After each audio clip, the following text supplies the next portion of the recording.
Welcome, one and all, to I Am Nature. I'm your host, Brian Porter, and as my regular listeners know, this is a show where we talk about the big enviro issues out there. And one of my favorite issues to get into is geoengineering.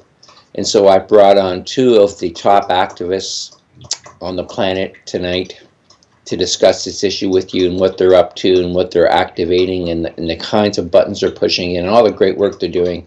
Pam Jones and Patrick Roddie are with me tonight. How are you guys doing? I'm good. Great. Thank you, Brian. All right. Thanks, guys. Sorry, I should. From now on, I'll just direct one question to each of you, so you don't know. You all know when to respond. It's tough to know. So Pam is the creator of WeaponizedNews.com. It's a great site. It's got stuff about everything. I mean, much more than geoengineering, police state. I saw you had a great little article about something that a friend of mine sent me about this new rash that's showing up in children in northern Canada. I thought that was interesting. Yeah, I was just looking at something on that earlier. I seen pictures of little kids who were covered this rash, so it's interesting. Yeah, it's pretty graphic. Just shut off my coffee perker here. I don't know if anybody can hear that in the background. Now, Patrick is a geoengineering researcher. He's a good friend of Michael Murphy. He's done a lot of work with Michael, and I assume you're working on the movie that he's working on, Conventional Gray or Shaded Gray. Well, sort of. I mean, he's using a lot of my footage, and I think the interview that I did with Princess Basma bint Saud is going to be in there. So yeah, we're all working towards the same goal. So yeah. Yeah. Okay. Well, you're involved in it. Yeah. Yeah. Mm-hmm. Yeah. I mean, if you're in the movie, you're a big part of it, right? That's pretty cool. Well, I guess so. Yeah. No. And you have a site called StopSprayingUs-SF.com, which many have said is one of the best sites for people who are new to the issue of geoengineering. Well, it's going to be a lot better once I have time to actually update it. I mean, most of my activity right now is on Facebook and YouTube, but because there's so much stuff constantly happening, I haven't even put the Istanbul stuff on my website yet. Today in San Francisco was absolutely nuts. We got sprayed like crap. We have your incredibly rare sundog, and there was this character doing these loop-de-loops around the sky, and I have this fantastic camera which with ridiculous zoom on it, and it had to be up like 60,000 feet, and it was a Learjet with stuff stuck on the sides of the fuselage. I don't know what it is, and I got footage of it. So I mean, it's just nuts. They're just cranking it up on all levels. It's pretty crazy, but it keeps me busy. Well, yeah, you're also a professional photographer, so you've got the instruments to record this stuff in a very accurate fashion. Well, I have actually, you'll find that the things that are best for doing capturing the scumbags, as I call them, are actually consumer level tools. I mean, I use my iPhone a lot. I have this little wide lens I attach to it, so I can do walk and talks, and my time lapses that I post, I have hundreds of them. There's this little thing called a Canon Vixia Mini that sits on my window ledge, and that takes pictures every 5 seconds. And the one that I get the close-ups on the planes with is a Nikon Coolpix P900. So you have different tools for different jobs. But and actually today, my new tool is this lovely microphone. I hope I sound awesome. So that's the. I think you sound fantastic. Yeah. Apparently, Michael Jackson recorded Thriller on one of these microphones. So I'm not going to sound as good as him, but hey, But I think Pam should go first because but doesn't she have to leave at 7:30?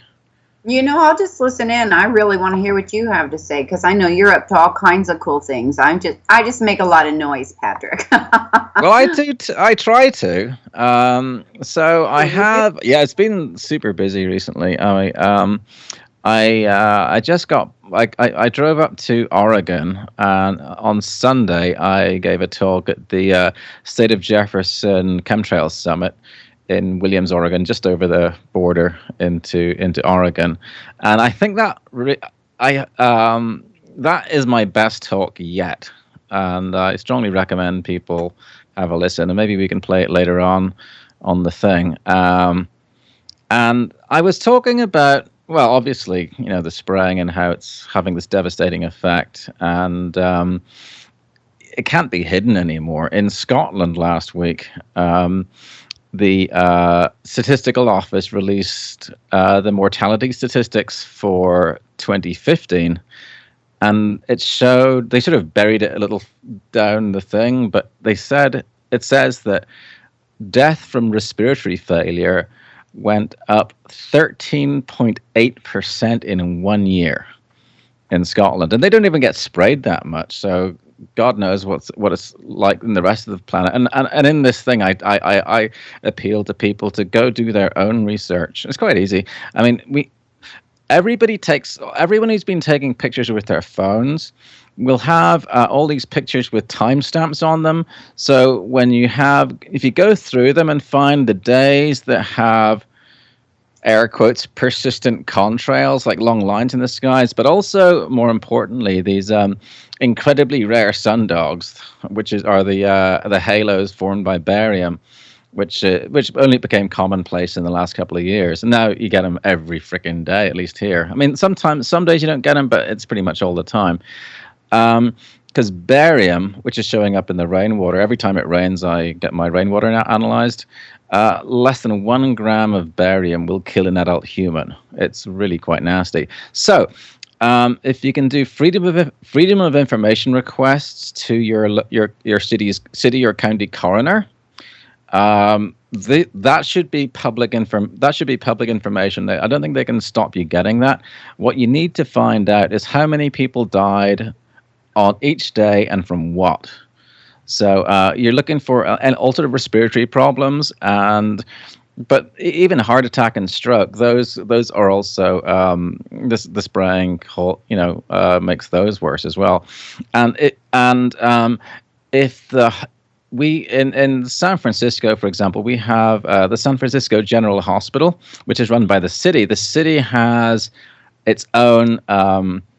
It's called a Sunshine Ordinance, which is like a freedom of information request, and you can request those statistics as well. Because what you want is people who are admitted to hospital, anyone who came into the emergency room, and what they went in for.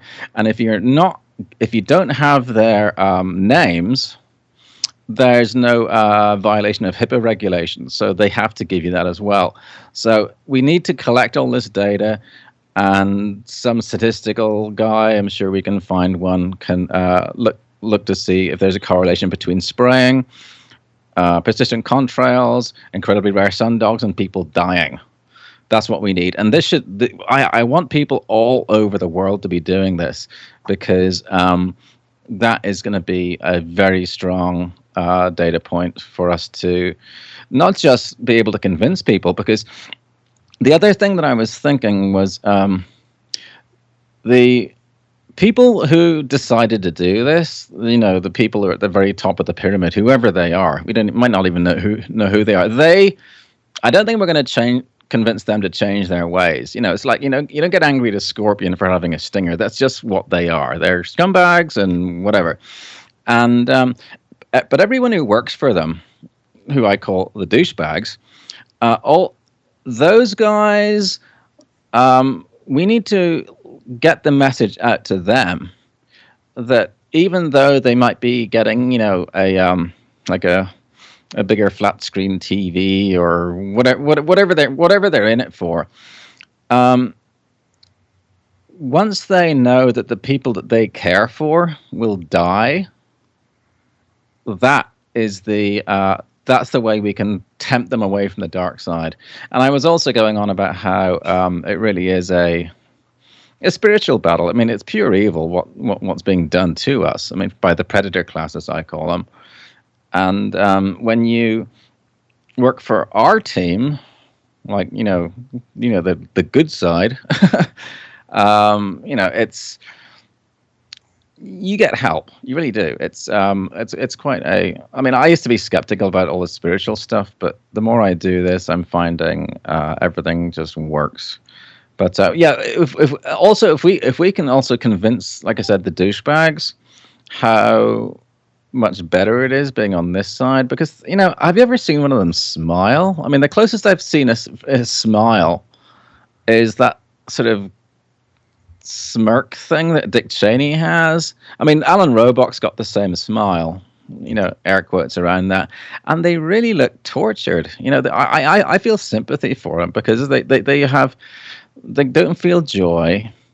They have this everlasting lust for power, which they can never be satisfied with, and I actually feel sympathy for them. I don't feel hate or anger because, and that's the other thing I mentioned. Hate and anger and violence is what they use. And if we employ the same tactics, we become like them. But also, if some people say, "Oh, you got to shoot down," or shoot the pilots as they come out of the no. If you do that, you're going to engender sympathy for their widows and children, and it's just a bad thing. We shouldn't stoop to their level because we can win this thing. Because Gandhi did it. He kicked out the British Empire out of India, or actually kicked out the East India Company out of India, which is even more powerful. So yeah, that's that kind of a snapshot of what I said in the thing. So there's that. I have the next month, there is the Vancouver Chemtrail Summit on. I'm blanking. It's next month, or maybe May 5th. I think. It's May, is Patrick? Yeah, I think it is May 5th. I'll have to. Sorry, I've got it over here. I'll have a look later. And also in this month, down in Long Beach, California, LA direction, the Weather Modification Association are having their annual meeting, and I'll be there. You're going? Oh hell yeah! I got a paper to present. I mean, I will wait. I want to see if they accept my abstract. Oh, that's because awesome. There was the paper that I wrote for the Paris Climate Conference. Oh yeah, by the way, this is another thing people can use when they say, "Oh no, it's perfectly harmless. Don't worry about it."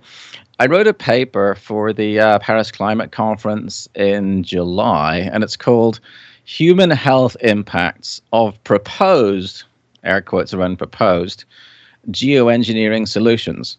And in that, I was saying that in public, the geoengineers only talk about sulfates. Sulfates are sulfuric acid when they're in public. But their own literature says, David Keith, for example, he wrote a paper back in 2010. It was called "The Photophoretic Levitation of Geoengineered Particles" or something. And in this paper, he said that the sulfates aren't that effective for what they propose doing. Because sulfates stick together and they fall out of the sky. They're the wrong shape. What you need to use instead are these nanoparticles of barium, aluminum, ferrite, and some other stuff. And that's what we're finding in our rainwater and in our blood and hair and tree bark and groundwater. And the planet's saturated by this stuff. It's really, really nasty. So then all I did was just do it was very freaking simple. I just Googled barium toxicity, and then you have the material safety data sheets for barium and aluminum are just really sort of jaw-dropping. Barium targets every organ in your body. It interferes in, I think it's the potassium uptake process, puts your muscles into spasm, your heart stops, and you die. Your reproductive system, your lymphatic system, your nervous system, your hematological, every freaking thing in your body, it just shuts down. It's just super nasty. And aluminum, everybody knows it's, and there's so much literature on this about the connection between Alzheimer's and aluminum. And then I also looked up the CDC statistics of death rates, and in the early 90s. Alzheimer's didn't make the top 10 at all, And in 93, I think, it first showed up in the age group 65 and older at the like ninth leading cause of death. But by 2011, it was the sixth leading cause of death overall. So what the hell? And but also in 2011, respiratory failure overtook stroke to become the third leading cause of death in the United States. And it may be number 2 by now, or if not, it's going to get there. And bear in mind that these particles do cause heart attack and stroke because they're very, very, very small. I mean, they're like 5 nanometers or less. So they go straight through the blood-brain barrier, and they can get into your blood vessels. And when you have a little bit of stuff in your blood vessel, your body will say, "Oh, hey, an invader," and clump up around it. And that can cause, a blockage in your blood vessel, which causes heart attack and stroke. So, and they're spraying all kinds of stuff. I mean, when I do my rainwater tests, I'll look for, main ones are aluminum, barium, strontium, but they also spray titanium, manganese, and all kinds of other stuff. But people who've been watching this for a while and actually look at these trails, they all behave differently. I mean, you have the drippy ones, the twisty ones, the ones that have stuff blowing off either side of them. You have these giant ones that stretch hundreds of miles across and stretch thousands of miles. There's all kinds of stuff. So their line that, this is just about putting stuff into the sky to reduce global warming is hogwash. Because if that was the case, they would find the most effective substance and just spray that. But they're spraying all these other kind of things. And you'll find, like I was a few years ago, it was in San Francisco, and it was a clear night, clear afternoon. And we were driving up the road, and there was this sprinkle on the windshield as if it was drizzling. But it was only for a second or two, so it wasn't enough to actually bother putting the windshield wipers on. We should have, because the next day, those little speckles on the windshield were still there. And then I tried to get them off with a razor blade and couldn't. It was harder than epoxy. And there's other times when, like, I was walking home one night, and I smelled this really strong sort of sort of an organic solvent, acetone kind of smell, like that you'd get coming out of a paint shop, or like they were spraying, some sort of organic chemical. And I thought, that's interesting. But then I walked a couple more blocks, but the smell stayed constant. And I thought, this is strange. So when I got home, I'm on this. There's a Bay Area chemtrail group thing I'm on Facebook. So I just said, "Oh, hey, does anyone else smell this weird thing?" And I was just expecting people in San Francisco and maybe to answer. But I got responses from all over the freaking state, like up from Eureka to the Central Valley to Monterey, every freaking place. The entire Northern California smelled of acetone. And acetone is actually used to encapsulate some of the creepier pathogens, the mycoplasmas and the white blood cells and all these other creepy things.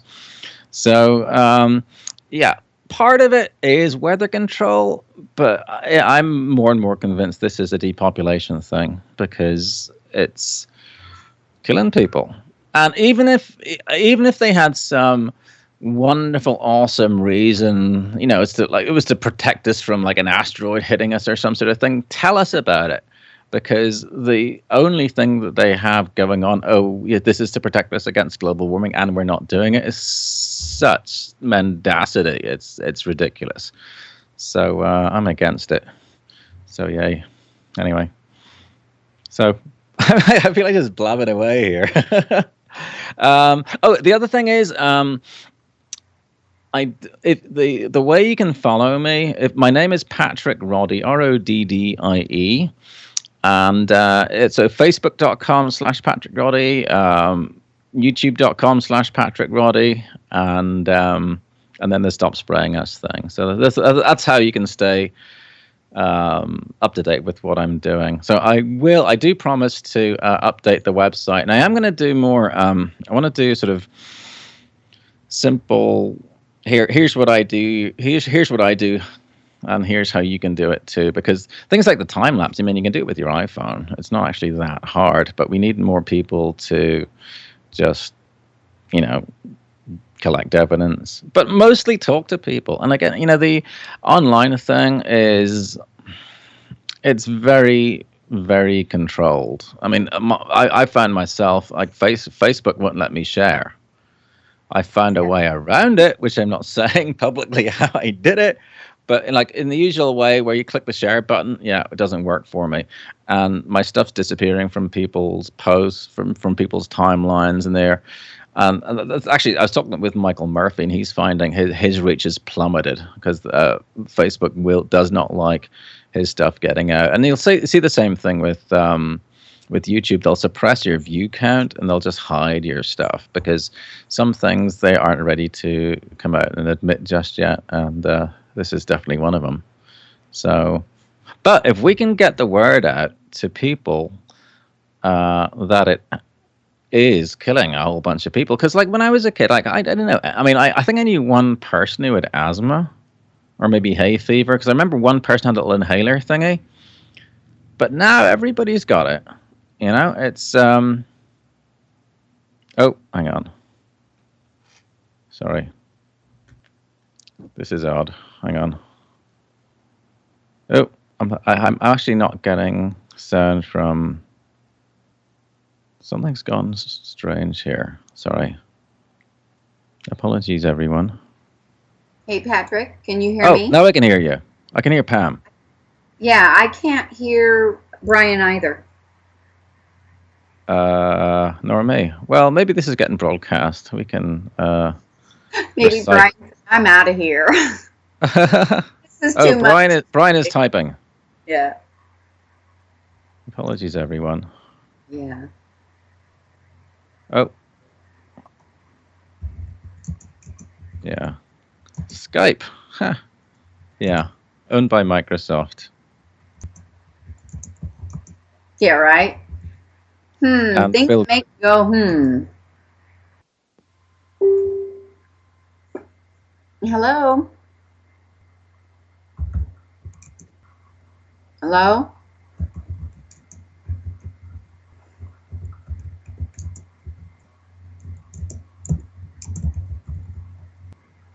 Can you hear me now, Pam? Oh, I can hear you, yes. Okay. Something went wrong with my mic. So I just fixed it. So we'll get Patrick back in here. All right. And then I'm going to have to go. My calls now. Oh, your calls right now? Yeah. I can just, you mind if I just put you on mute? That way just put it on mute. Okay. And then you can come back in when you just send me a little message that you're ready. Okay. Oops. Damn. Are we on air? We are on air.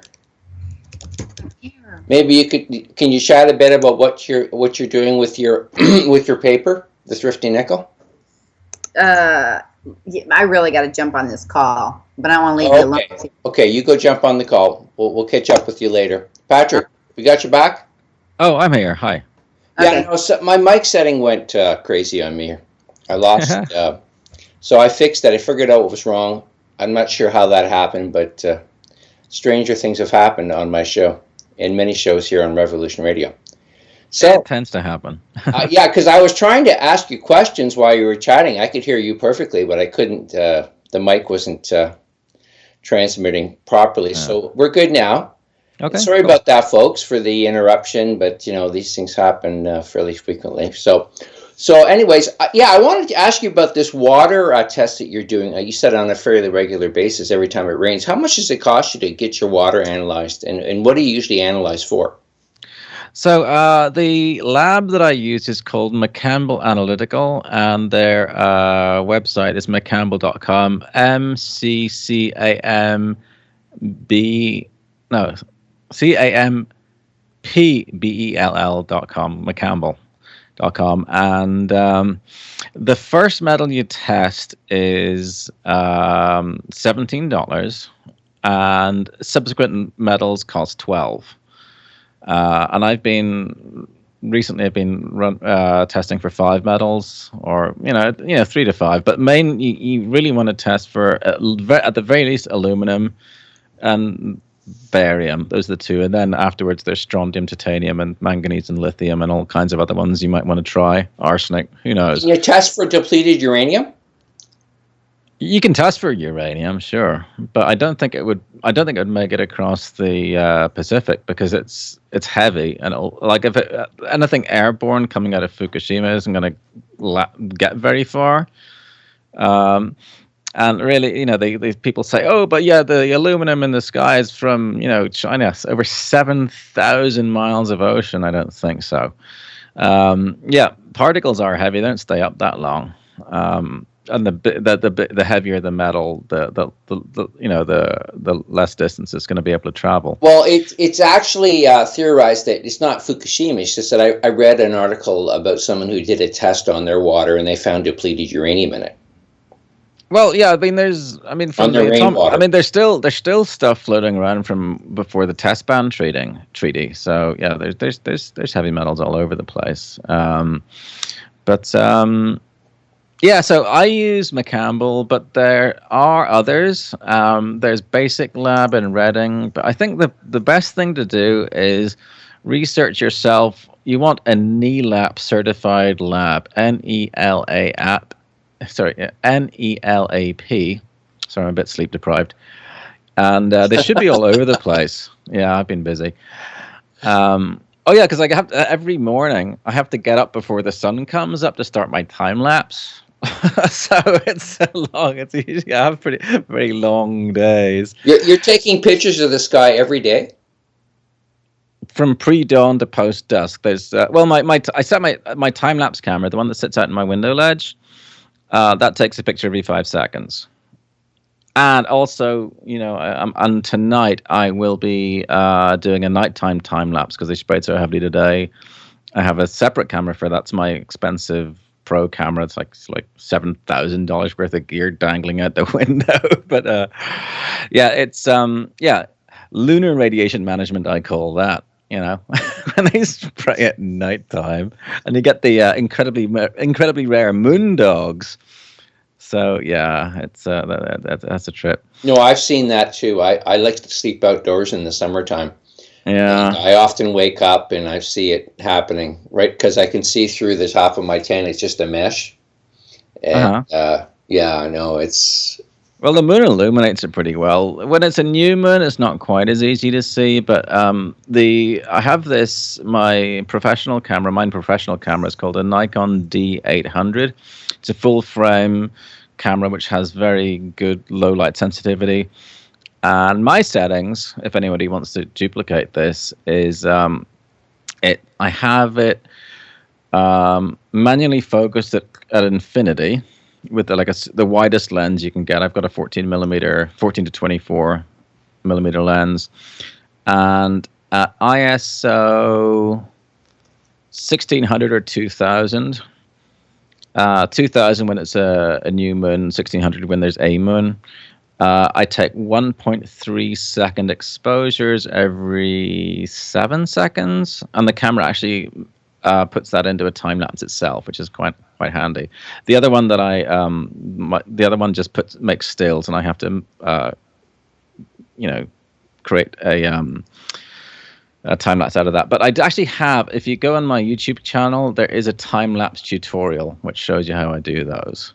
How do we find your YouTube channel? Oh yeah, it's patrickroddie.com. No, sorry, youtube.com/Patrick Roddie. Okay. And there's a lot there, and you just in there just search tutorial, you'll find it. And actually, it's also entertaining if you go in there and sort by most viewed. There's some very entertaining stuff where I confront the scumbags, and actually my most viewed one is when a cop was trying to throw me out of a national park for handing out flyers, and he lost rather poorly to back away and let me stay. It was rather amusing, just quoting case law. What was his reason for wanting to throw you out of a park? Because the Golden Gate National Park Service has a regulation that if there's 25 or more of you handing out pre-printed flyers, you need a permit. And there was one of me, and he didn't have a leg to stand on. But it's actually, it's You knew the regulation. You threw it at him and say, "Hey, there's only one of me, not 25." Well, I didn't know that part, but I just destroyed him on all the other Supreme Court rulings. Hague versus whatever back in 1930. Yeah, well, the thing is, I was there the day before because it was over 2 days. Well, it was, check us out, it was a green festival. And it was at Fort Mason in San Francisco, and there were these two sort of buildings where they had all the exhibits and stuff in. And I just stood between them, just handing out flyers. And they said, "Oh no, you have to leave." And my go-to thing is like there's a California Supreme Court ruling about handing out flyers because there was a case there was someone handing out flyers in a mall, and the mall said, "Oh yeah, you can't do that because this is our mall. Go away." And so they said, "Well, hey, hang on. If you are going to restrict my free speech, you have to restrict everybody else's. Like anyone who's wearing a logo on their clothes, that's speech. So you have to get rid of them too." So that was the ruling. It went up to the California Supreme Court and won. So that's what I was normally quoting. But the thing is, down at Fort Mason, it's actually part of the National Park Service. So it went under federal law. So the California Supreme Court ruling didn't apply. So I dug my heels in for quite a while and eventually left. So I went back, did a little bit of research and came back and schooled them. So that was quite fun. But you'll also see my several run-ins with my BFF Ken Caldera. He's quite a character. So Ken Caldera is one of the two guys they wheel out to try and sell us on this, BS that, we're all going to die from global warming and we might have to in the future spray stuff in the sky to save us from it. We don't want to do it, but we might have to. This character. It's all our fault. What's that? It's all our fault. Well, of course, yeah, our truck, all that sort of stuff, it's just, it's terrible, But I'm baffled that they chose this guy to sell this hoax because, also David Keith as well. If you look at David Keith, he's not warm and fuzzy. He's sort of, he is kind of creepy looking. He's just sort of ghoulish and he's zero charisma. Anyway, Ken Caldera, he was at a conference in San Diego back in 2008. And there's this really awesome Pacifica Radio journalist called Jeff Brady, who asked to speak to him afterwards. Jeff is actually one of us. The Pacifica Radio, there's one here in Berkeley. It's KPFA, and I forget the one over in... He's based in New York. But anyway, they cover like 9/11, vaccines, all the good stuff. They are not controlled. So when he introduced himself to Ken must have thought, "Oh, hey, public radio.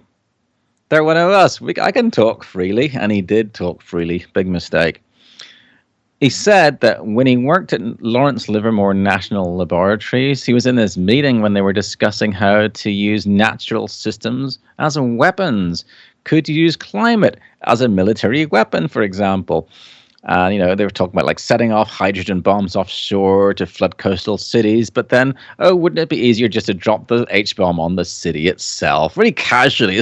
Like talking about what sort of hot sauce to buy at the supermarket. It's really quite chilling. And then he continues and says, "You could imagine, though, putting pathogens in a cloud. Let the cloud rain down on your enemy and do chemical and germ warfare in this kind of a way. And this could work on an area the size of the former Soviet Union because, the cloud would rain out in a couple of days. So, Jeff Brady has this on tape. So, back in... Is it on your YouTube channel? Oh, yeah. Yeah, it's the third... I think it's the third most viewed thing. It is called, Geo Engineer keeps forgetting he discussed poisoning the sky. Oh, it's a doozy.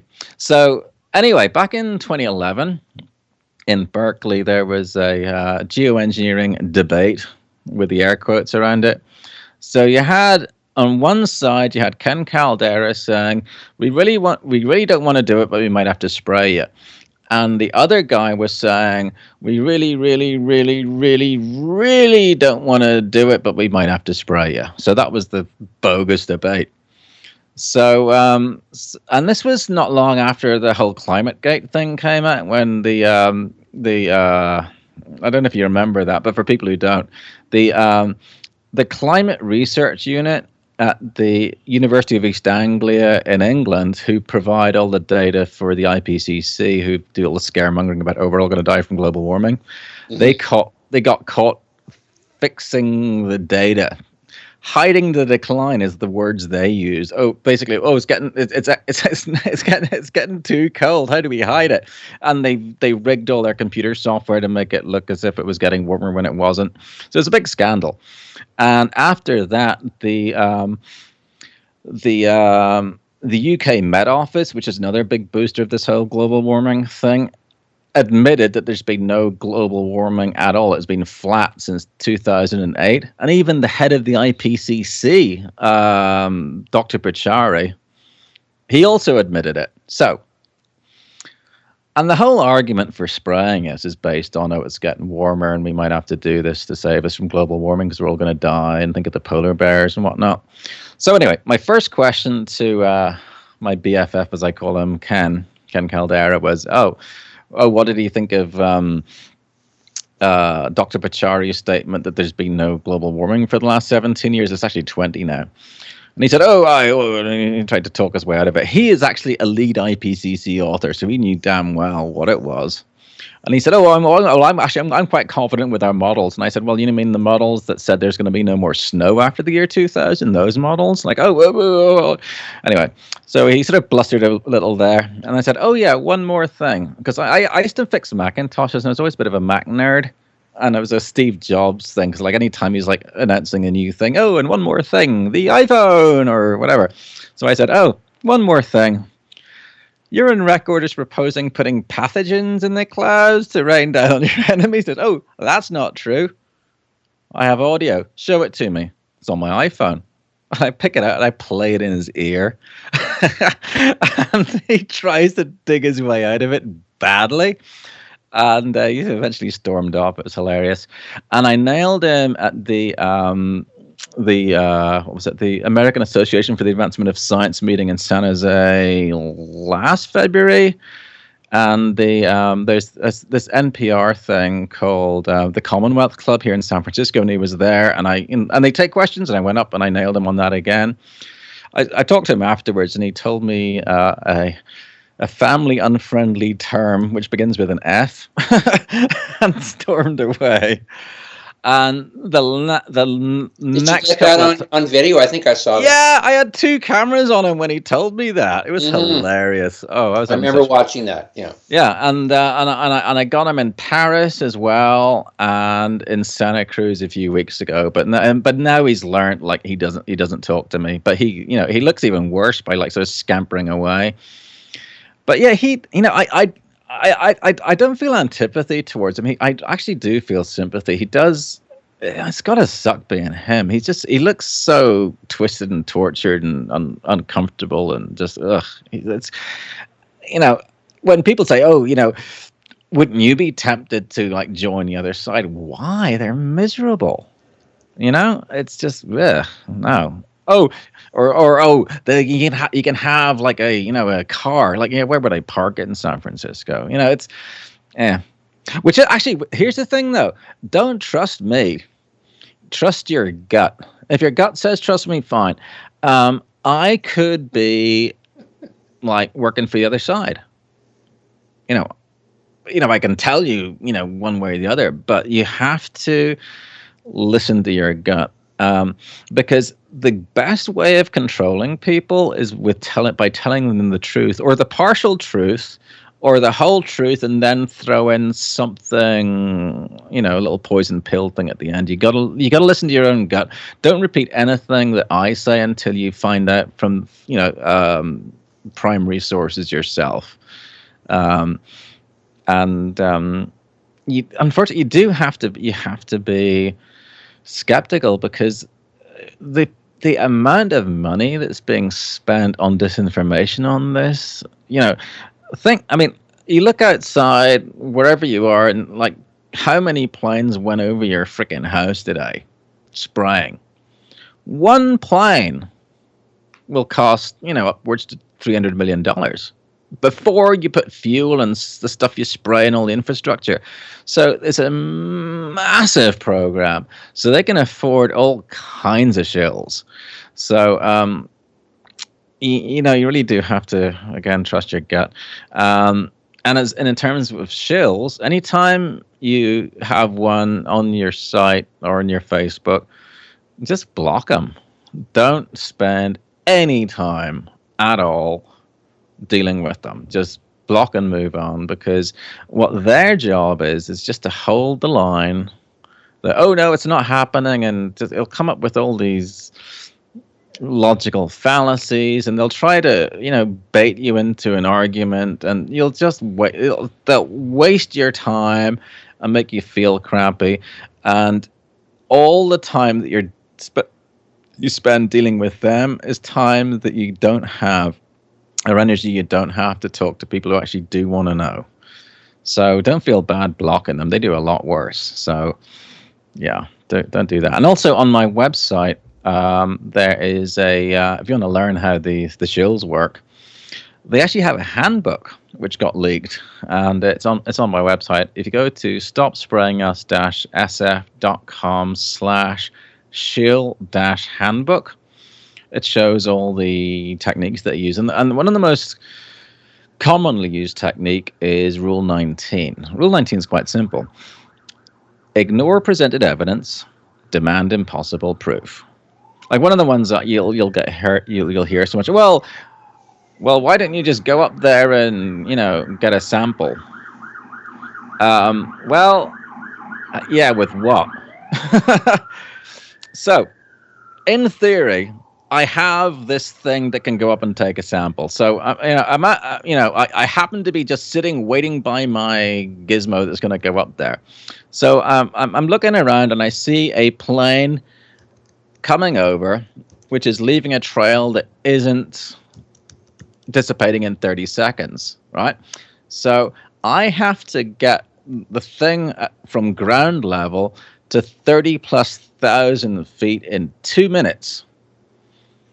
And it's got to be able to carry air sampling equipment, and it's got to get into the wake of the aircraft and be remotely turned on when it's there and turned off and then come back down. So it's got to carry a payload of maybe a pound, and it's got to go up at 80 miles an hour.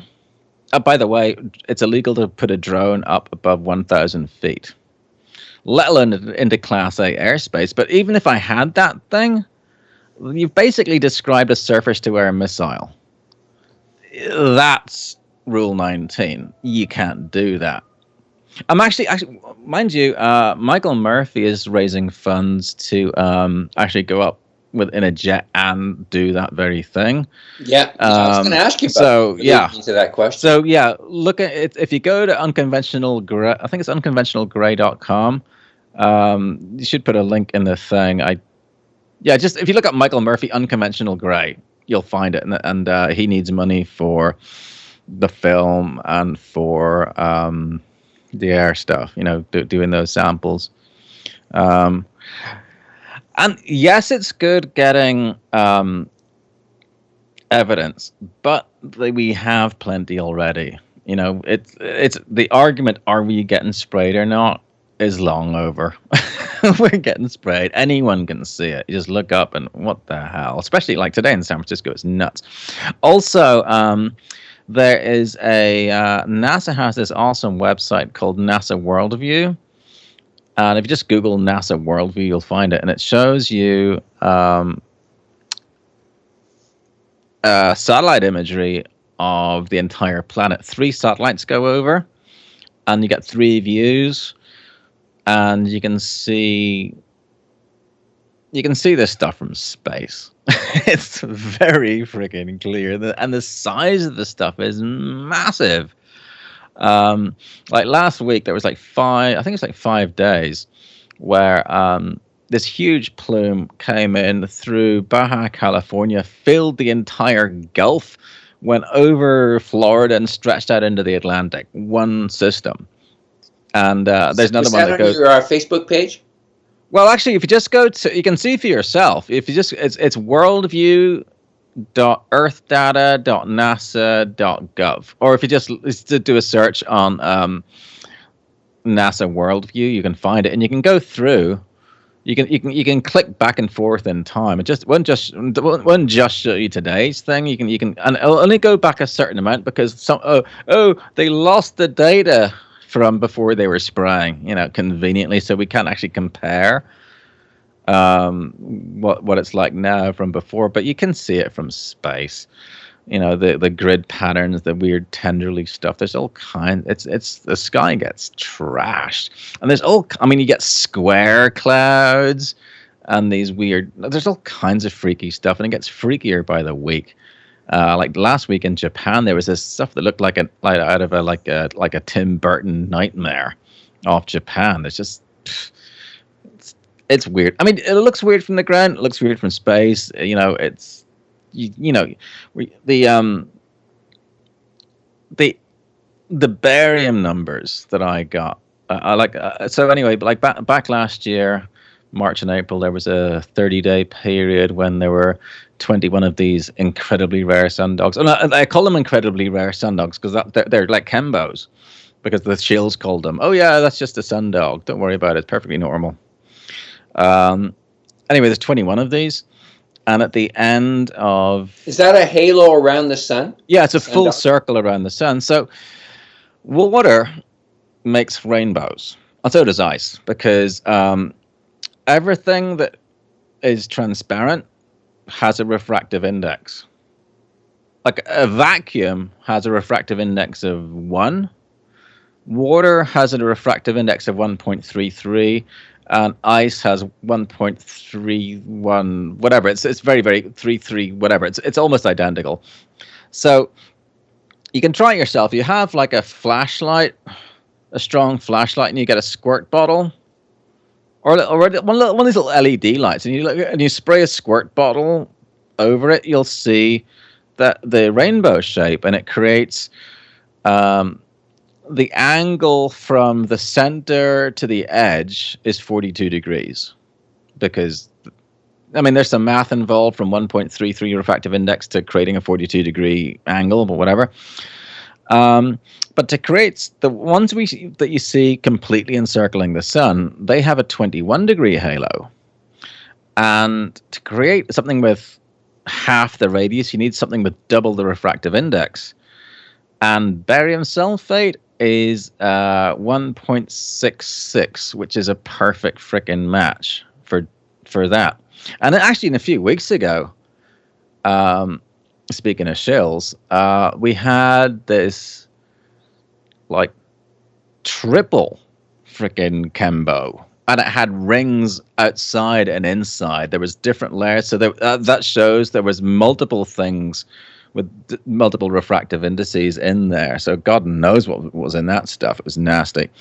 And it was funny though, because like I said, with the shield thing, there's this character, Mick West, who is, he's a video game designer, he's a billionaire, but he's somehow taken it upon himself to be the main shill for, and he'll say, oh no, it's perfectly normal, and come up with some bogus, like fake scientific explanation.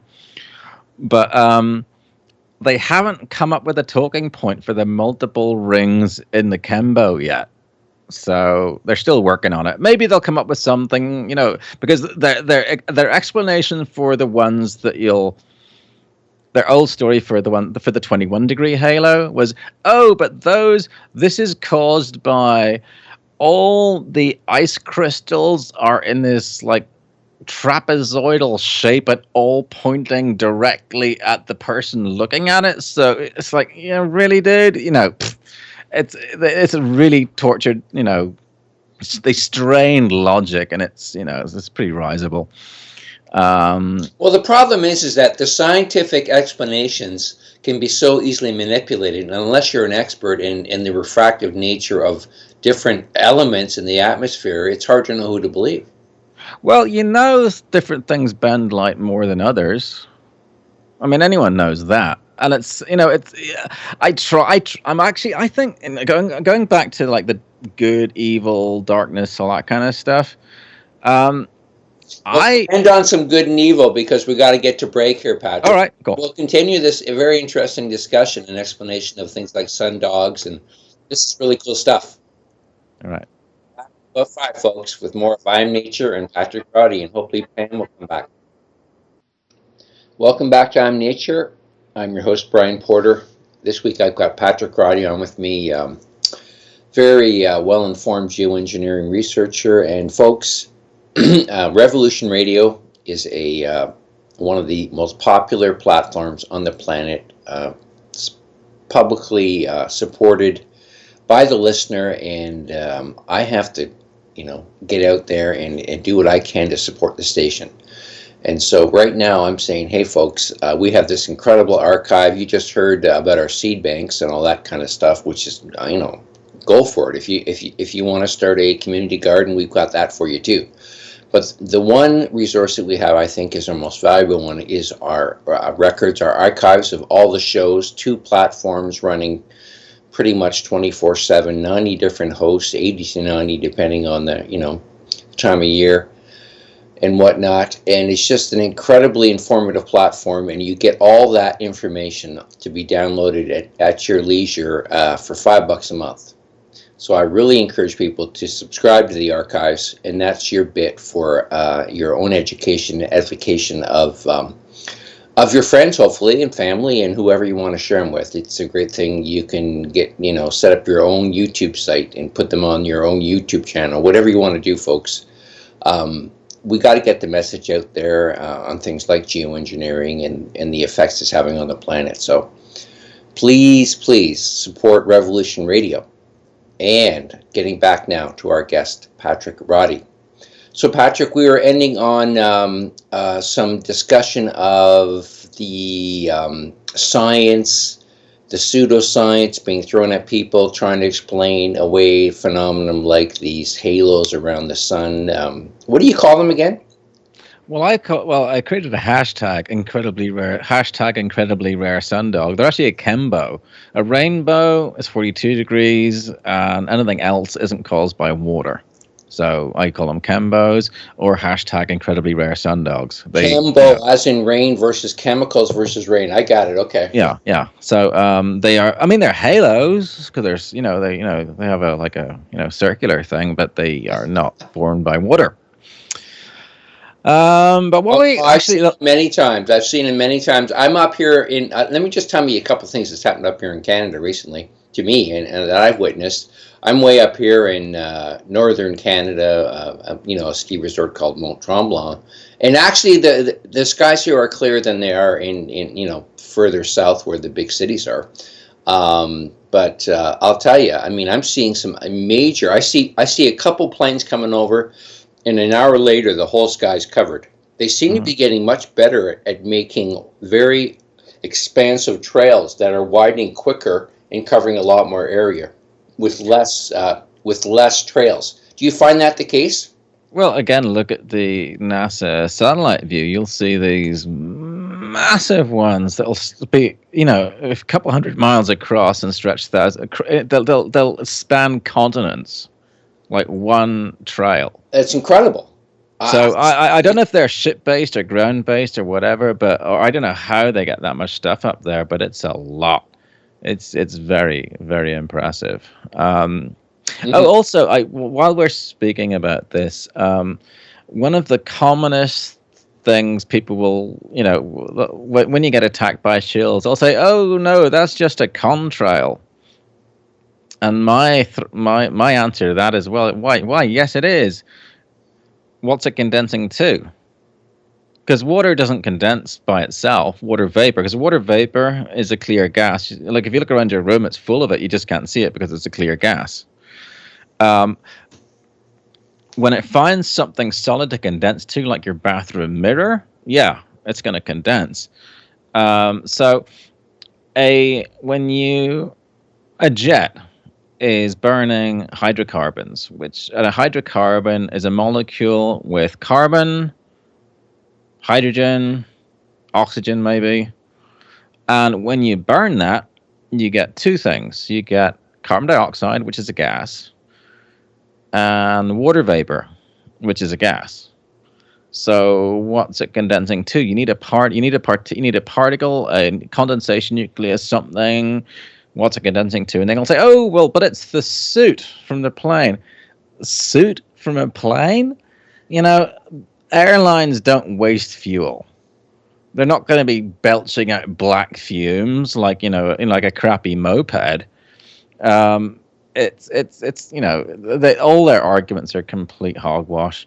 So, yeah, but there's all kinds of stuff. But but it's not all It's not all condensation nucleuses, or it's not all like water attached to these nanoparticles. There's a lot of other things too, because they all behave differently. So what they all are, I don't know, because they don't invite me to their meetings, or do they? I could be one of them. Haha.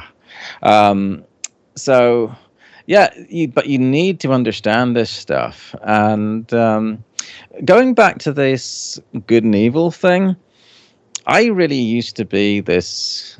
I said secular humanist, but a better term is reductionist materialist, which is all that you believe that exists is what can be observed by science, atoms and energy and stuff. But there's more to life than that. There's the spiritual side of things. I'm starting to realize is very real and very powerful. And the scumbags use the other side, the dark spiritual side, to gain the control that they have. But as I look back at my life, I realize everything that I've done was essential to what I'm doing right now. Like I said in the Oregon thing, like even crappy movies that I watched, it was like, it seems like I'm here for a purpose, and I find everything really easy, and stuff just gets laid out for me. So like I mentioned my schedule, just boom, done, sorted. So like last weekend was the State of Jefferson Chemtrail Summit. I've got a thing going on this weekend with some friends, and then April 6th I'm speaking at the California State Capitol. On the 23rd I've got a booth at San Francisco Earth Day. Is that Orange? The state capitol? Yeah, April 6th.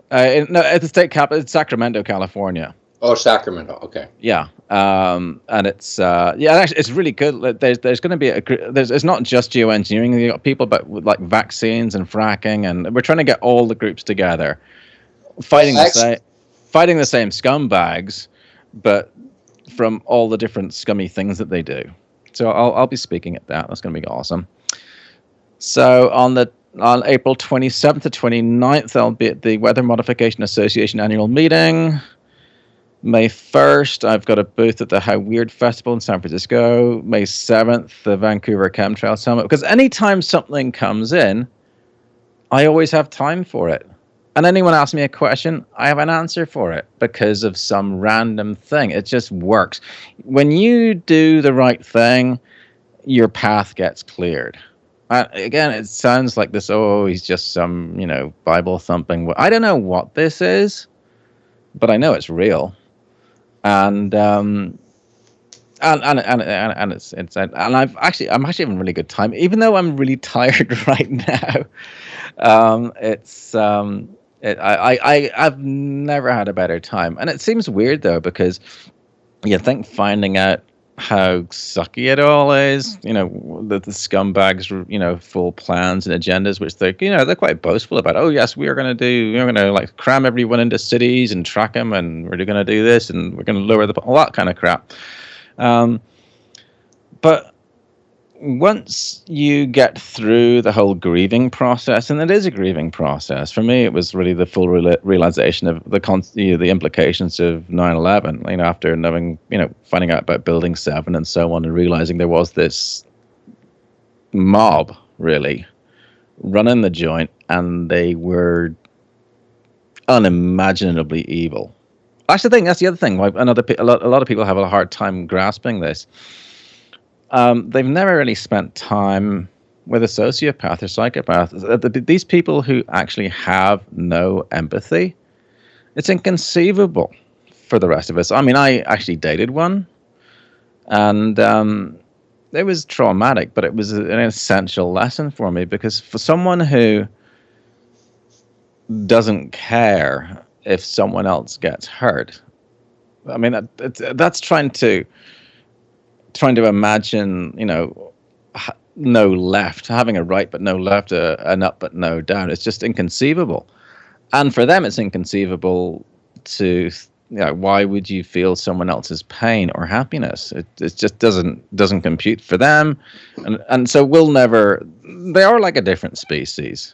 Yeah, and Patrick, at the top, they actually get off on suffering. It's not that they don't care. It actually absolutely, but they don't feel pain. They don't feel other people's suffering. No. And I consider them more dangerous than kiddie fiddlers. And they are, and the only thing we can do with kiddie fiddlers is keep them the hell away from ever being anywhere near a child. And with the sociopaths, they have to be kept away from everybody else. They need to be separated. Just put them on an island or the moon or Mars or something. Yeah, they always talk about, let's go to the stars. Yeah, okay, I'll help build a rocket ship for you. Just leave and don't come back. They are really quite, yeah. Anyway, and they draw on their dark power, and we are given grace and stuff on our side. And I didn't really. In a way, I sort of asked for it, but it's I'm really having a good time. And people, aren't you afraid? No, I'm not, because what can they do? I feel protected.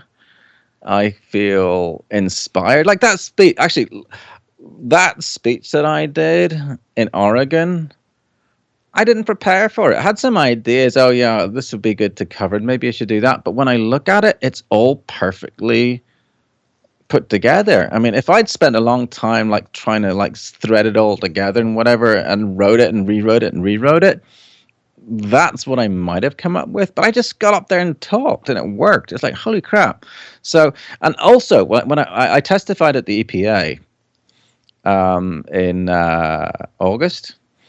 And the night before I flew out to DC, it was Sunday. Oh, I better write this, because I had a 10-minute window and had to like write and I had to tie in the regulatory thing and all that kind of stuff, and make it fit within the thing. And I read through it, and I got it within.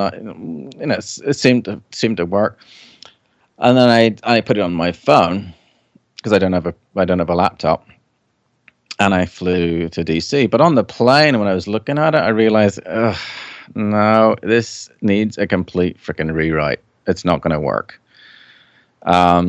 So when I got to DC, I got to my Airbnb, and on my iPhone 5, on the Notes app, I rewrote the speech completely in about 40 minutes, maybe. And then I just brought my phone, because the printouts were no good, because it was a completely new version. So I go to the EPA, and there's all these C-SPAN cameras. They're like, oh yeah, he's going to be filmed. And when I delivered that thing, and I was dropping my glasses, and it was like, all kinds of stuff. Um, and they have this little sign thing that goes up when you have, like 2 minutes left and 30 seconds left, and that distracted me, and I lost my place on my phone, which is tiny. And I don't know if you saw that thing, but I nailed it, and it came in at 9 minutes and 55 seconds. Tell me there wasn't grace involved in that, because I never even read it through to check the time ahead of time, because I just rewrote it on my phone. You get help, you really do. And people who are skeptical, yeah, okay, try it yourself. You will get help, and it's also really enjoyable helping people. Just talking to people, because so many people spend their time attached to their iDevice or on Facebook. We're starved of human contact. So people, a lot of people are really, really afraid of speaking to strangers. Strangers actually do want to talk, and it's good. It's fun. You're doing, I strongly encourage people to go to protests.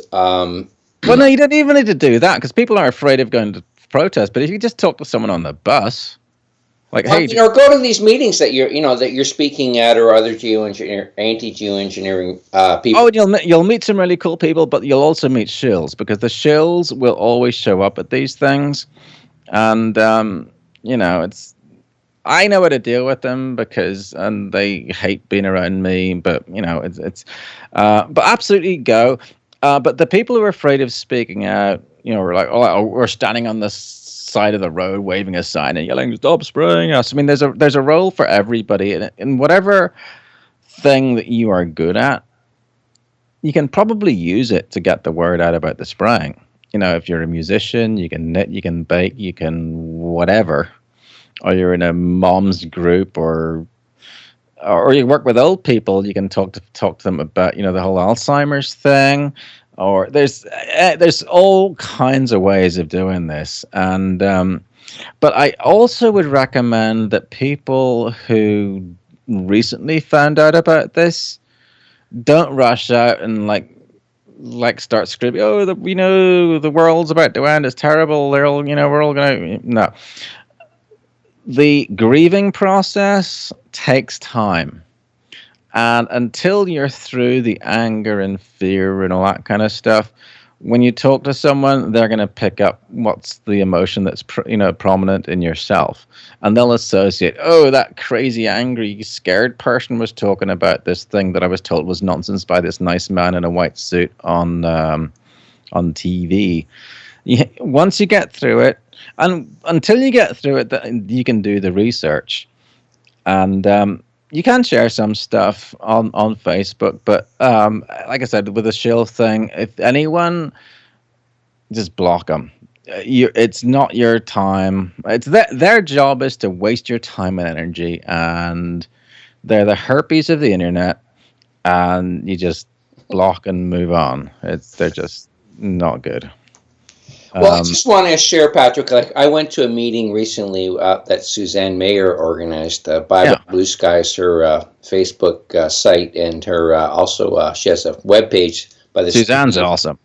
Yeah, and it was really relaxed. It was very it was very friendly. The focus of the discussion was dealing with the effects of chemtrails and whatnot, and we had naturopaths and interesting. You'll meet Tony. He's going to be at the Global Summit conference in Vancouver. But, yeah, it just reaffirms everything you're saying, that people over there, that they're good people. They care. They're the kind of people you want to be around. Oh, absolutely. That's a great thing. I mean, the only word we really have for it is wake up.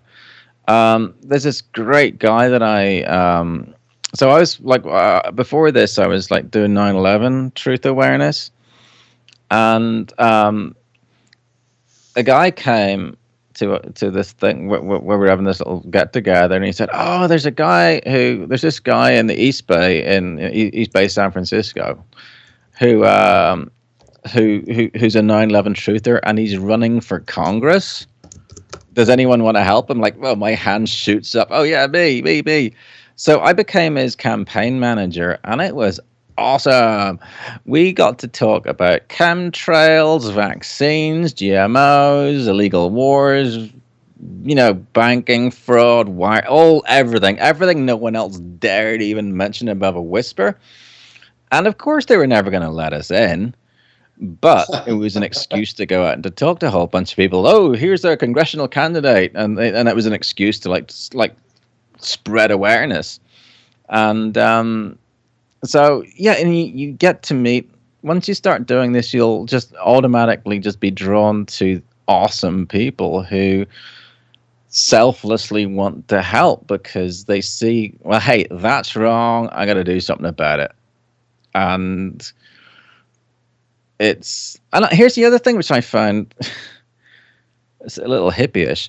If you look at you've heard the term karma. When you do good stuff comes back, or bad stuff comes back. If you look at all religions, sacrifice is a big part of it. You have Jesus on the cross. If you go to Buddhist temples, there's offerings. The other side will sacrifice a virgin. It's actually reversed because they're taking someone else's stuff, someone else's life, or human sacrifice or whatever.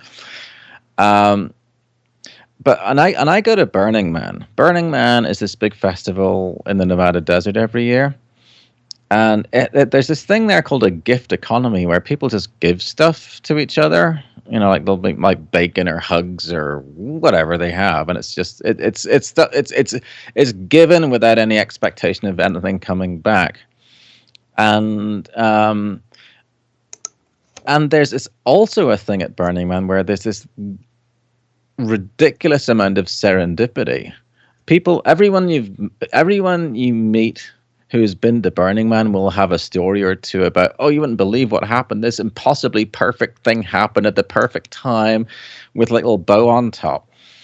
And everyone experiences this, even atheists and non-atheists. Well, they can't explain it. And there's even a word for it called the playa provides. But that, to me, can be explained by people selflessly giving. And a gift is a sacrifice, and sacrifice is an essential part of magic and religion.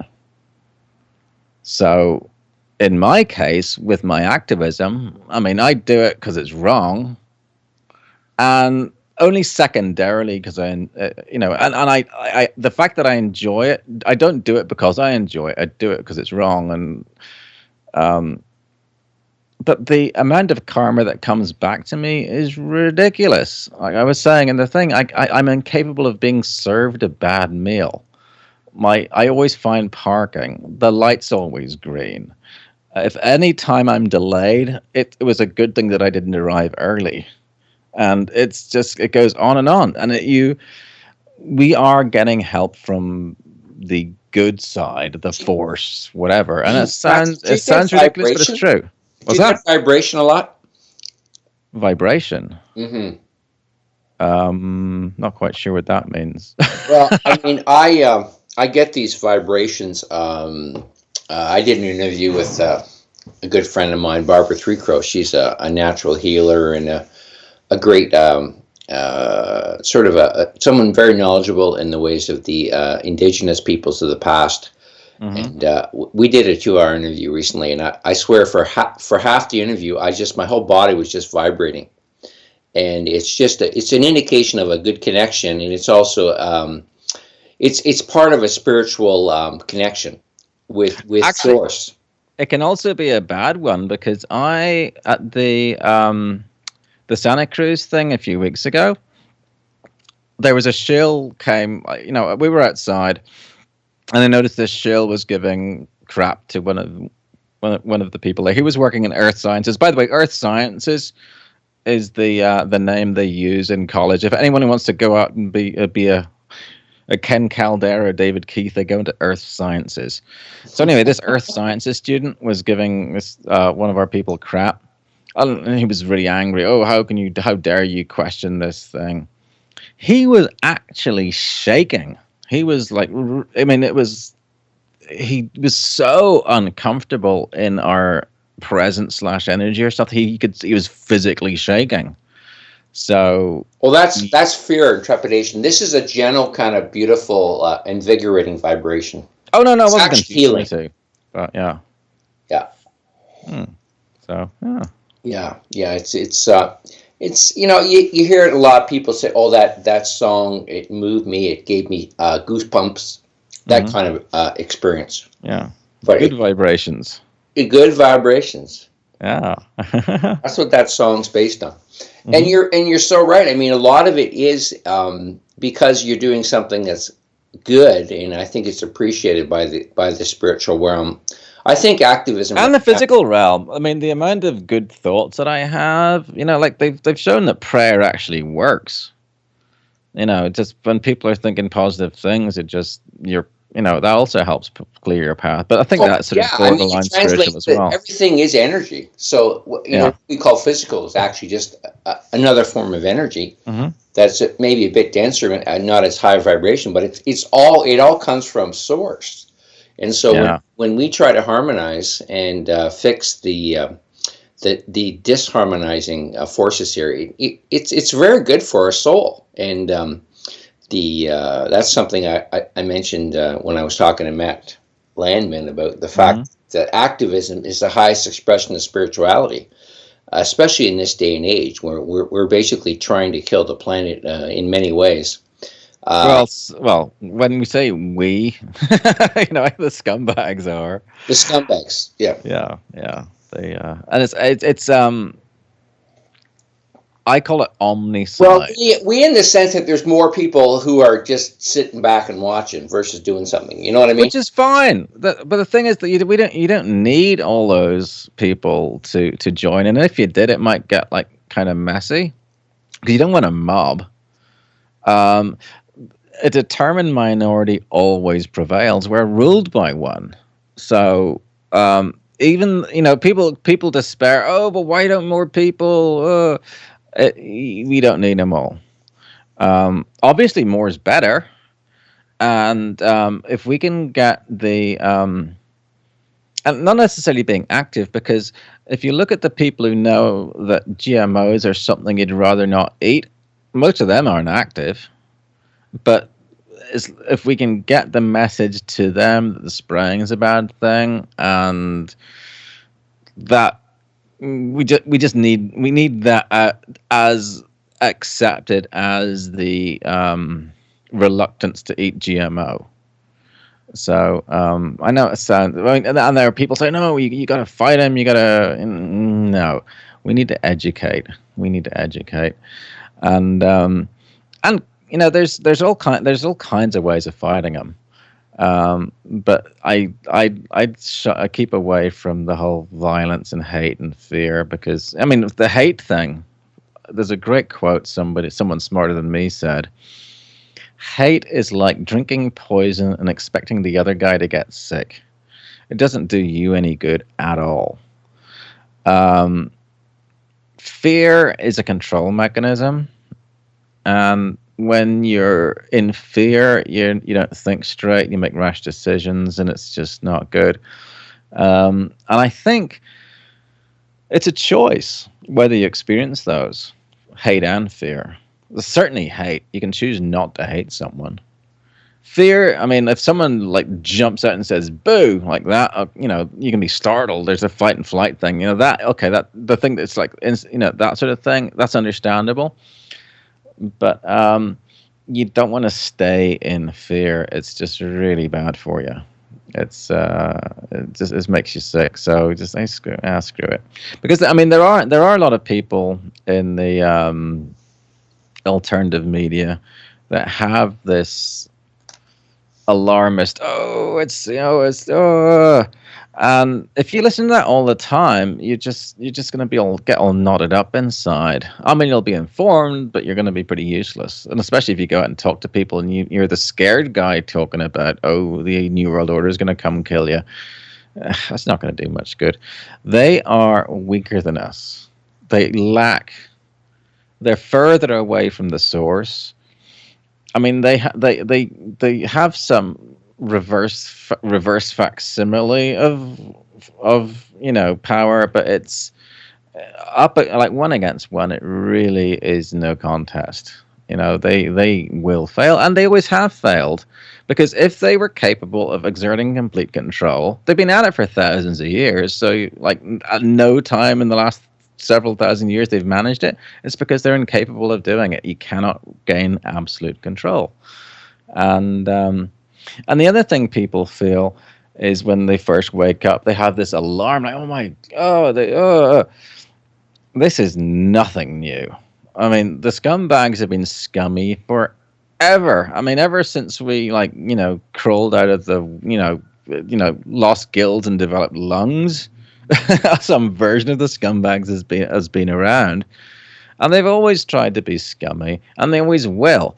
What we need to do is restore the balance. Have them be less scummy and, like, stop the spraying, for example. And of course, the very tippity top. We can't, like, convince them to not be scumbags, just as you're not going to convince a scorpion not to have a stinger.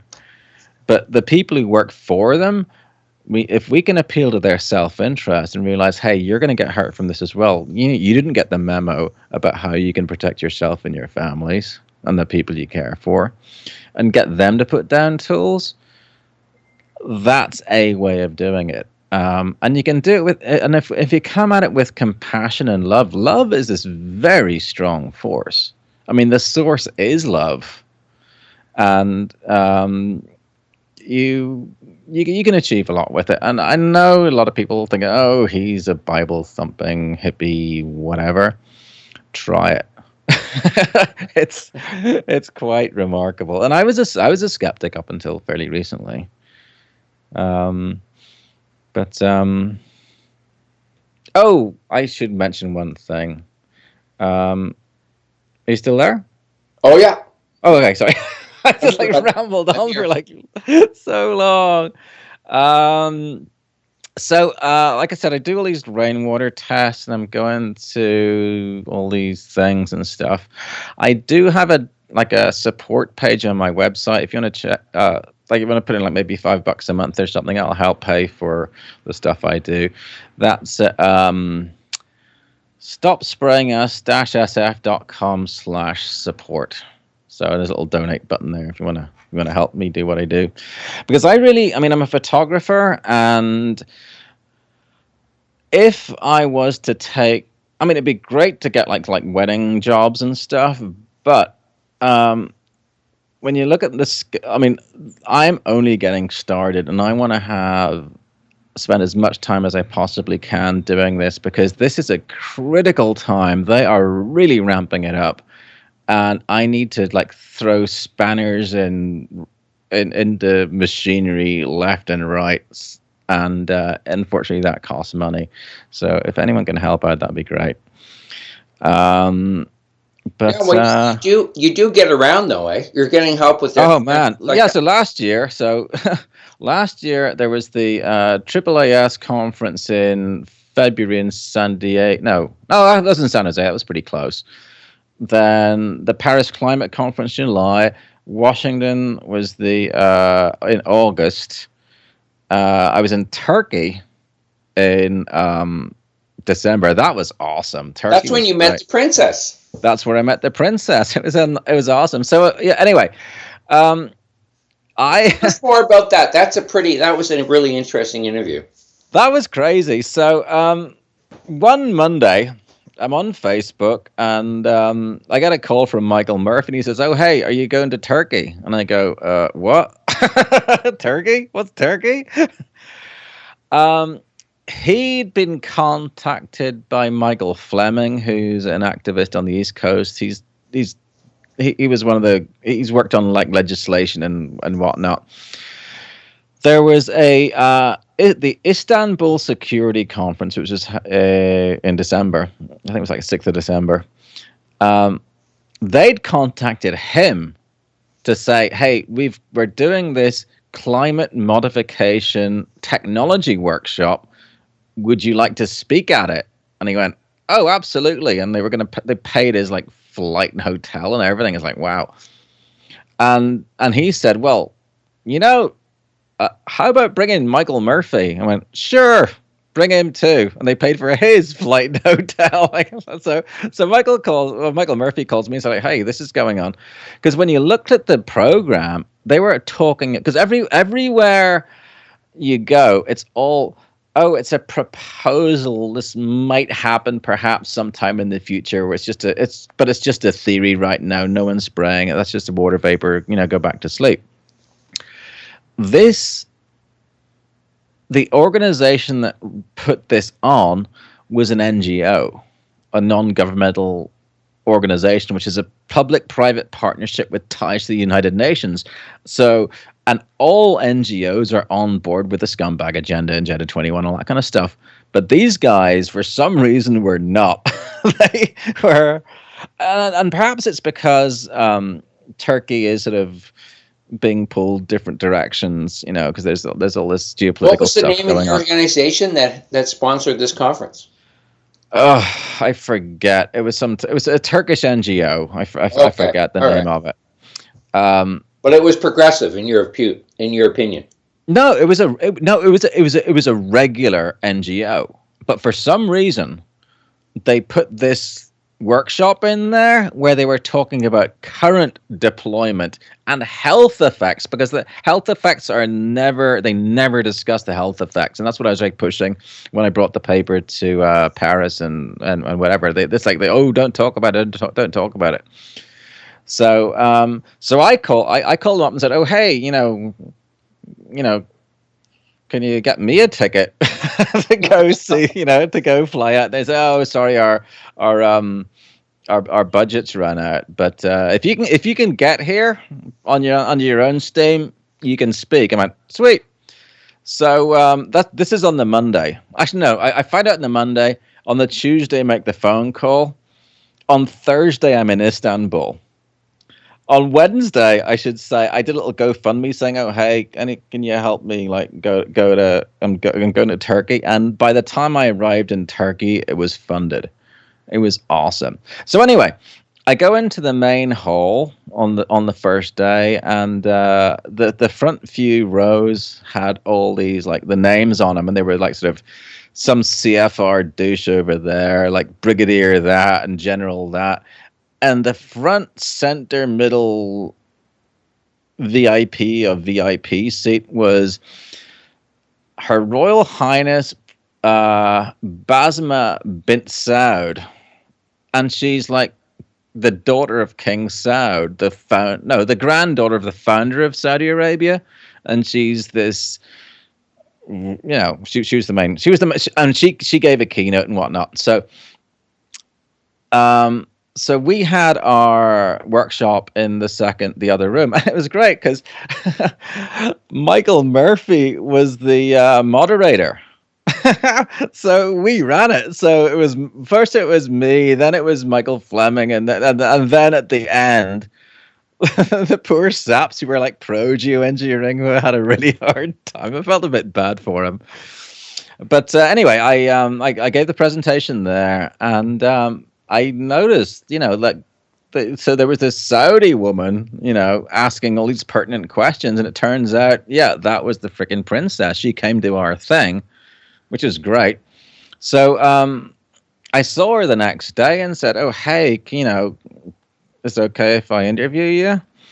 And we sat down, hit record, and that interview just came out, and it's awesome. You should go on my YouTube channel and watch that. She is fantastic. I mean, she was talking about transhumanism, how trash the skies were in Saudi Arabia, and it was fantastic. She's awesome, and she rubs shoulders with scumbags. She knows. I mean, she's up with those guys, but she is not on board with the program, and she's outstanding. So that was great. Did you maintain a relationship with her, or only through Twitter and stuff? Subsequent contact? I should, but she's a rock star. She is absolutely awesome, and you keep running into people like that all the time. I don't know. It's like the law of attraction. Whatever. I don't know. You sort of find people who are awake, and they're really just great people to know. And the quality of your friends will go way up, and you won't have to talk about what happened on some sitcom or sports thing or whatever, because that is so dull in comparison to the shenanigans that they do at the international level. I liken it to being on the set of a Scorsese movie as an extra. And if you choose, you can have a talking part if you want. So I choose a talking part. And it is so much fun. It really is. And it's such an easy decision to do because they are so, cartoonishly evil. I mean, they really want to like kill. Ugh, no, screw that. So yeah, I'm having a blast. So I know I just rambled on. So ask me a question. You blew me away with that interview, and I was just hoping that no, that seriously, no, that show is stay in contact with people that I think are going to have an influence, or more so than others. I want to go back to this grace and help and like the EPA thing coming at 9 minutes 55 seconds.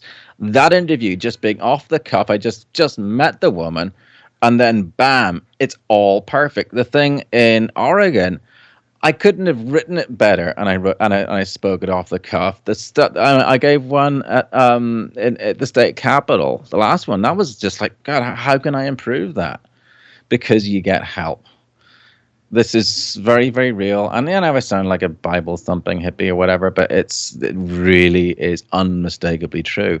When you're on the right path, you get help, and it's awesome. You have a great time. So yay, go us. No, well, yeah. I mean, I think that there's a lot of good people in the anti-Geo engineering movement, but you don't seem to all agree on the issue sometimes, huh? Well, How do you deal with that there are kind of differences. scenario?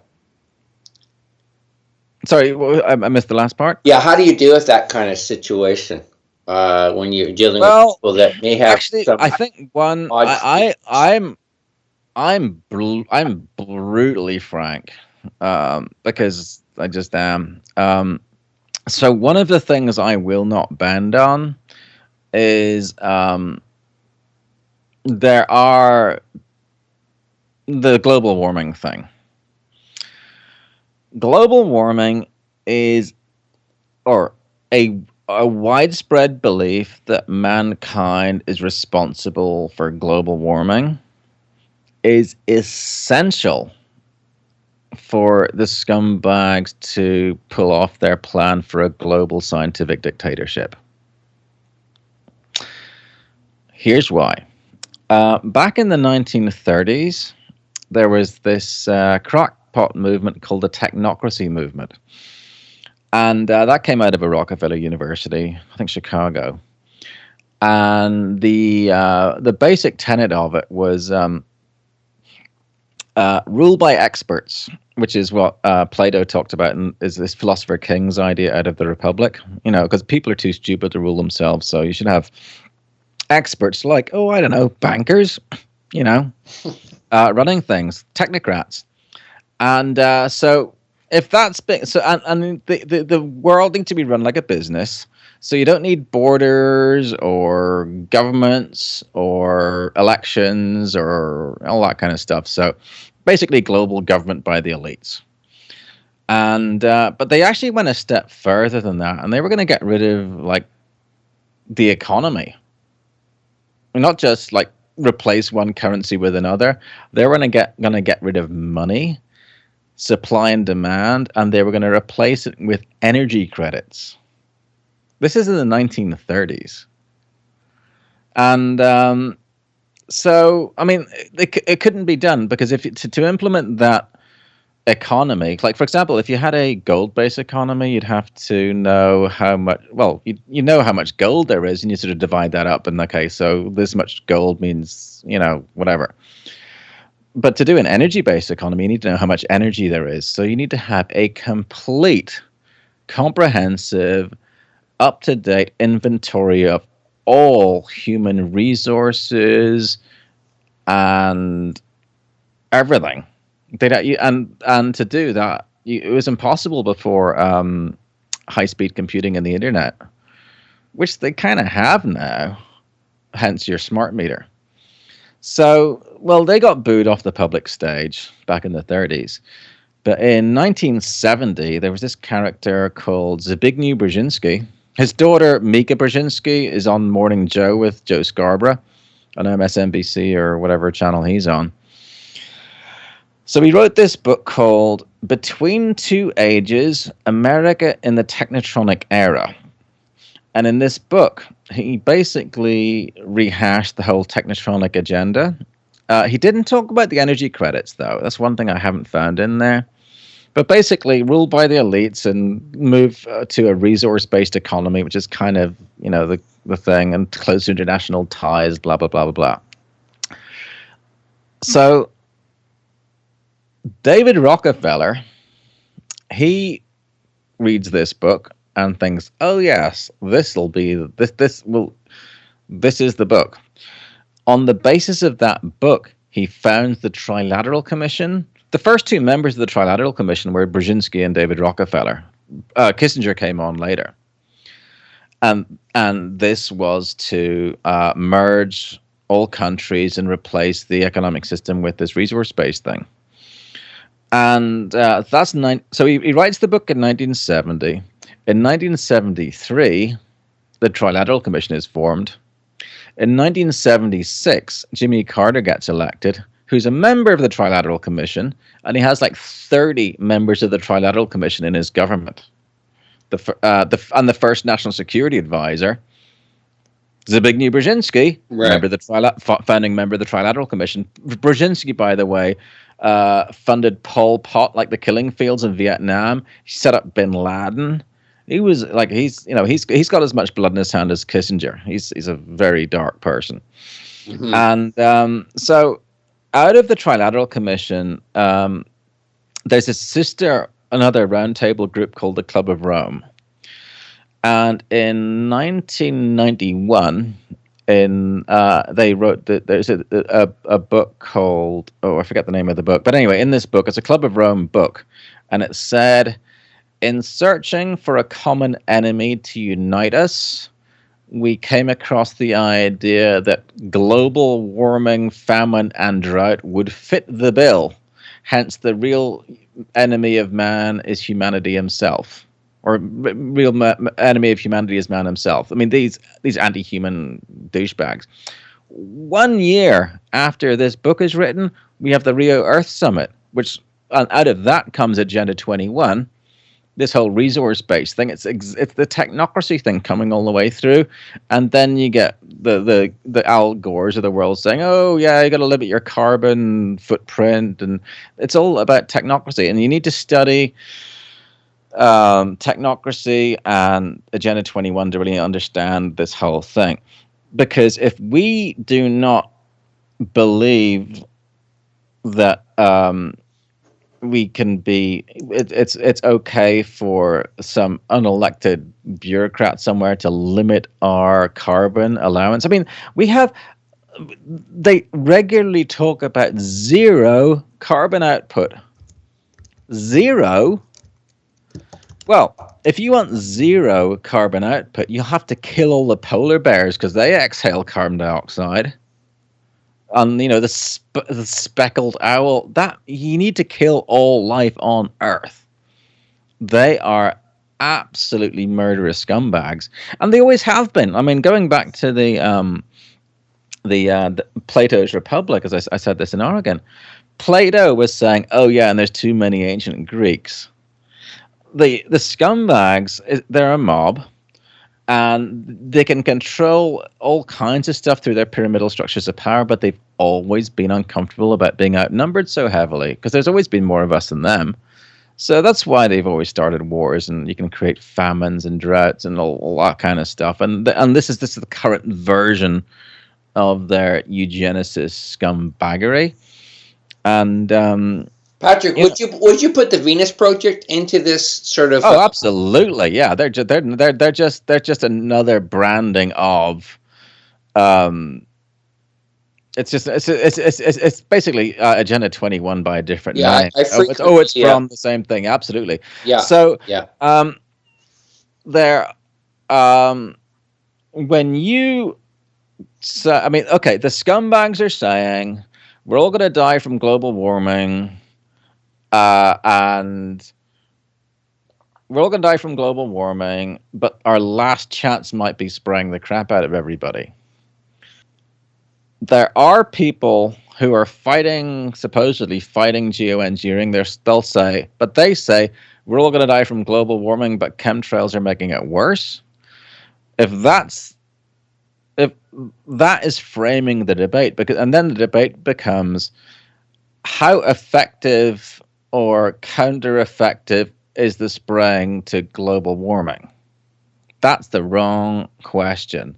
The right question is, why are you spraying poison on the planet? That's the simple freaking question. Stop doing it. It's killing people. Stop it. Whether the planet's warming up or not, it'll warm up or cool down depending on what the sun's up to. But I wrote this, I know I took a long time explaining it, but there's an article on my website.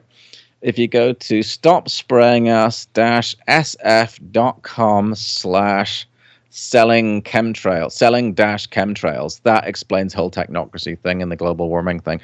But I will not keep quiet about the global warming thing, because that is the main tool for our enslavement, and we cannot let that slip past. So,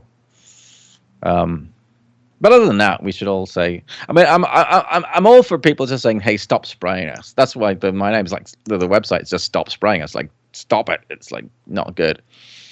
And unless there really is something that it's preventing us getting hit by asteroids or something, and they can prove that, sure, okay. But until they give me a good reason, and which isn't absolute baloney, which everything else they've said is, I'm absolutely dead set against it. So, yeah, that's me. Yeah, okay. No, I'm with you on that one. Hey, I'm trying to find your last speech there in Oregon. I'm just thinking. It's if you go to youtube.com/Patrick Roddie, it's the most recent upload. Okay. It's a good one. I actually posted it. For some reason, it's not coming up. I'm not, a lot of people are finding, I couldn't, I saw it my timeline and it disappeared, or I wasn't able to like it. I wasn't able to share it. I think they don't want this getting out, because it's had it got like, I don't know how many hundred shares, and there was only like 400 views or something. They're playing silly buggers with the 455 views. Yeah. I got it. 455. Oh wow, it hasn't moved all day. Yeah, right. Okay, I got it lined up here, so we're gonna go to it soon. They're gonna stop recording us any second now, Patrick. So okay. I just want to thank you so much for coming on and sharing your exhaustive knowledge of the subject of geoengineering and all your great efforts to thwart the plan. And I'm impressed with your ability to work with others. And hey, I hope to meet you in Vancouver. I'm planning to go to that conference. Yeah, well, it'll be fun. Yeah, I'm looking forward to it. Yeah. So folks, I'm going to say good night to all, and I'm going to start playing the last speech that Patrick gave. This was on the 20th of March. Recently in Oregon, they had their own little chemtrail. Is this part of Matt Landman's sort of series of events prior to this? It was related to it, but not directly. He was there. Oh, he was, eh? Oh yeah, and Michael Murphy was there too. Okay. Yeah. So it was like a weekend thing or a day thing? No, it was just this past Sunday, the 20th. Yeah. Yeah.